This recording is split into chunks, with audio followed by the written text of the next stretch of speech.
Assalamualaikum warahmatullahi wabarakatuh. Pada Allah Subhanahu wa taala, Tuhan yang Maha Esa, kita selalu memohon agar kita dalam perlindungan dan selalu diberi rahmat serta hidayah dari Allah Subhanahu wa taala. Semoga hidup kita selamat dunia dan bahagia di akhirat. Salawat dan salam kita aturkan kepada Nabi besar Muhammad sallallahu alaihi wasallam. Allahumma sholli ala Muhammad wa ala ali Muhammad. Assalamualaikum ya Rasulullah. Para pecinta dramaturgi, baik itu guru, siswa maupun para mahasiswa yang lagi mengikuti perkuliahan. Kali ini perbincangan kita berkaitan dengan membangun image. Saudara-saudara kalian, apakah Anda sudah melakukan latihan untuk mengolah tubuh? Kenapa saya harus ingatkan? Setiap pemain drama alangkah baiknya memulai latihan itu dengan olah tubuh, olah vokal, dan latihan konsentrasi. Karena itu bagian-bagian yang dasar bagi potensi kita untuk memainkan peran. Kenapa kita perlu ada konsentrasi? Kita bisa paling tidak mengurangi beban kita, kehidupan kita kesehari-hariannya. Apakah itu ada pikiran yang kalut dan sebagainya, kita lepaskan dulu. Kita konsentrasi pada peran yang akan kita mainkan. Latihan vokal, penyempurnaan kita mengucapkan kata demi kata agar pelafalannya itu tepat menggunakan suara perut. Begitu juga ke olah tubuh, agar kita tidak kaku memainkan peran. Sendi-sendi yang membuat kita kaku, dan itu jelas harus ada latihannya. Kenapa? Karena dalam drama segala satu perbuatan itu dilakukan dalam keadaan sadar. Berbeda dalam kehidupan kita sehari-hari, yang otomatis kita digerakkan oleh otak kecil. Kemudian perbincangan kita terdahulu, kita sudah masuk kepada membuat yang namanya sketsa. Sebuah bentuk episode pendek dalam sebuah drama yang amanatnya jelas tersampaikan, dan itu tidak lebih dari 5 menit. Pesan yang disampaikan sangat edukatif, dan tentu bagi yang belum melakukannya, Anda dapat lakukan dengan cara tadi. Kita memulai latihan dasar, konsentrasi, latihan olah tubuh, latihan olah vokal. Jangan sampai itu dilewatkan. Saudara-saudara sekalian, dalam bermain drama ini, kita sebetulnya membangun image kita sebagai pemain yang memerankan lakon atau figur atau yang dikatakan tokoh yang dituntut oleh naskah. Nah, untuk memainkan peran ini, membangun image ini, ada langkah-langkah di luar pentas, dan kemudian langkah-langkah yang kita lakukan ketika di dalam pentas. Apa itu yang dilakukan di luar pentas? Ya, kita perlu adanya referensi. Misalnya, kita berperan sebagai tokoh orang usia lanjut, orang tua, yang diperkirakan usianya berkisar 70-90 tahun. Maka tentu kita tidak bisa saja memain peran. Kita perlu mencermati kehidupan sehari-hari orang yang berusia demikian. Banyak yang dapat kita jadikan referensi. Ada yang kita jumpai orang yang tegap, sehat, gagah, berdiri tegap. Tapi ada juga yang kita jumpai orangnya sudah bungkuk, keriput, dan bicaranya terbata-bata. Semakin banyak kita mencermati, semakin punya referensi kita. Peran orang tua yang mana yang mau kita tiru? Sesuai dengan tuntutan naskah. Ini yang diperlukan referensi itu. Karena yang namanya orang tua tidak ada standarnya. Nah, jika halnya itu cocok, maka kita bisa memperhalus, mencermati lagi. Memperhalus peran itu. Kita bisa mencobanya. Nah, apa yang diperlukan bagi kita yaitu bagaimana kita membangun postur tubuh, bagaimana kita membangun cara kita berucap atau vokal sesuai dengan apa yang kita cermati atau apa yang kita jadikan simpulan dari orang tua.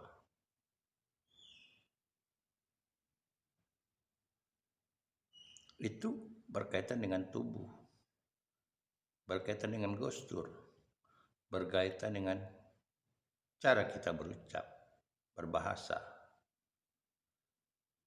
Apa itu cukup? Tidak. Kita perlu juga mencermati bagaimana kostumnya, cara dia berpakaian. Banyak orang yang menggunakan kain sarung misalnya. Tapi cara orang tua yang kita cermati ketika dia memakai kain sarung. Kebaya misalnya bagi orang perempuan. Bagaimana kita bisa mencermati orang tua menggunakan kebaya. Begitu juga misalnya baju koko. Itu berkaitan dengan kostum. Nah, ini dapat dilakukan oleh pemain atau ditunjuk orang yang profesional di bidang kostum ini. Nah, kita sesuaikan kostum untuk memperkuat karakter kita sebagai orang tua. Kemudian apalagi kalau usia kita ini masih muda, kalau usia Anda misalnya sekarang baru 23-24 tahun, tentu wajahnya tidak cocok sebagai orang tua. Nah, bagaimana untuk menyesuaikannya? Oleh karena itu perlu ada langkah terobosan yang namanya makeup. Makeup artinya bukan makeup menambah kecantikan, mengubah wajah kita semirip mungkin atau membangun image-nya sebagai orang tua.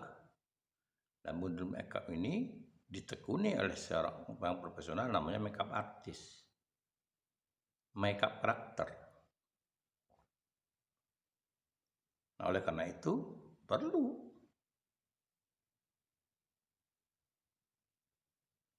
artinya apa?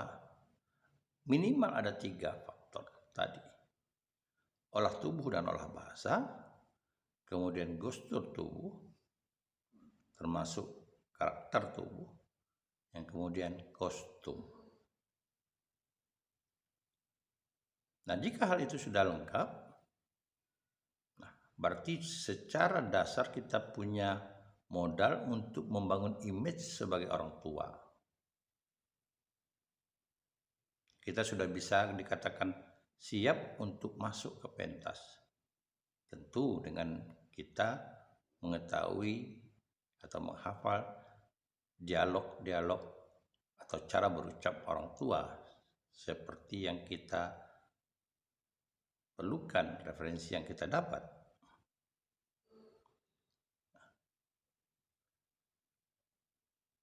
Di pentas kita mengenal yang namanya 3 tahapan.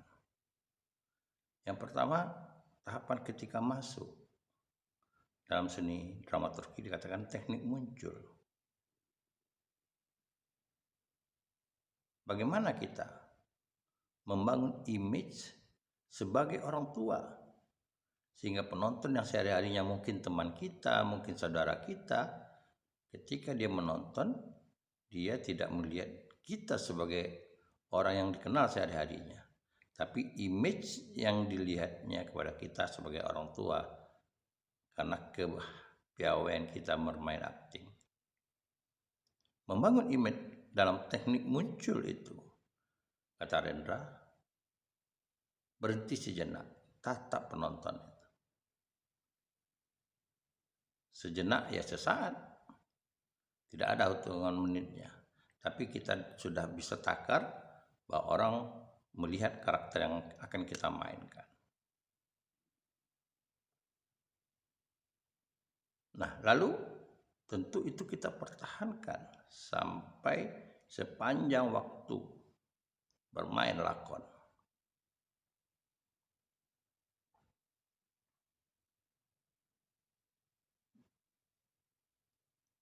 Artinya, kalau kita sudah melemparkan pancingnya, nah pancingnya itu kita harap umpannya dimakan oleh penonton. Kalau kita menebarkan jala, maka semua penonton terjaring oleh image yang kita bangun. Kendalinya tentu pada kita. Oleh karena itu, sepanjang main kita tetap konsisten menjaga postur tubuh, menjaga dialog. Jangan sampai ada berubah, jangan sampai ada lepas. Saudara-saudara sekalian, dalam lakon di batas pentas, pemain itu jadi satu kesatuan. Walaupun ada pemain utama namanya, kemudian pemain pembantu, tapi dia menjadi satu kesatuan. Semuanya sangat penting untuk membangun image ini. Bagaimana caranya? Ya jelas, ketika membangun suasana antar pemain harus dibangun aksi dan reaksi. Jadi jangan saja sampai yang satu beraksi, yang satu tidak bereaksi. Atau yang satu bereaksi, yang satu nggak ada aksinya. Nah, ini yang perlu dijaga dalam bermain drama. Lalu, riak-riak dalam dialog, terjadinya konflik misalnya, atau terjadinya suasana, itu akan dibangun oleh image-nya oleh masing-masing pemain. Yang dikatakan, di samping kita harus mampu mengisi atau memberi jiwa dari dialog itu, maka kita harus juga membina punca. Yang dikatakan punca itu adalah sesuatu hal yang menurut kita atau menurut analisis, dia akan membuat suasana itu menjadi berubah. Nah, bagaimana membinanya? Jangan sampai kebablasan. Jangan sampai kebablasan. Contohnya, ketika kita membangun suasana lucu, dan jangan sampai kita melepaskan sedemikian rupa suasana lucu itu. Mungkin saja suasana lucu itu dari inovasi kita, dari improvisasi kita sebagai pemain yang tidak ada dalam latihan, tidak ada dalam naskah. Dan kita sadar bahwa kita sudah membuat improvisasi yang membuat orang lucu, penonton ketawa. Namun kita juga harus sadar, porsi ketawanya itu harus kita bina. Jangan sampai kita lepaskan begitu saja. Bagaimana caranya?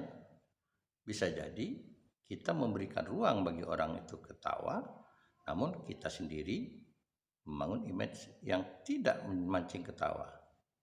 Atau kita yang mengendalikan.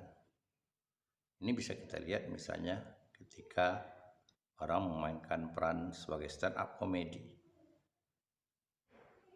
Itu kan banyak.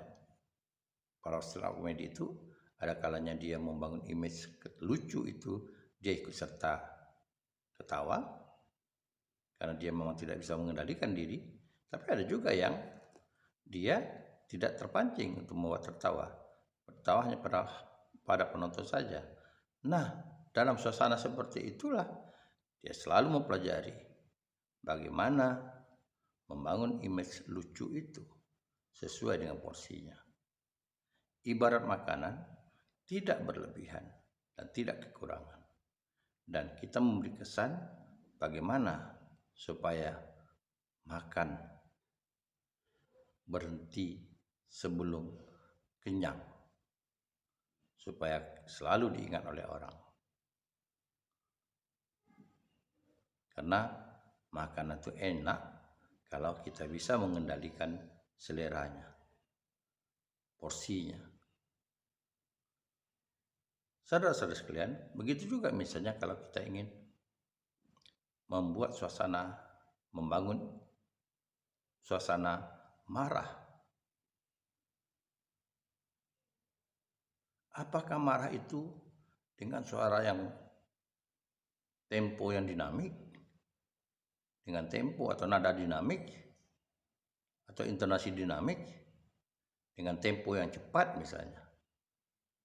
Atau mungkin dapat kita kendalikan dengan cara sedikit menahan emosi yang supaya tidak keluar, sehingga intonasi kita seolah-olah kita menekan amarah itu, tidak lepas kebablasan. Nah, ini yang dikatakan dengan membina punca.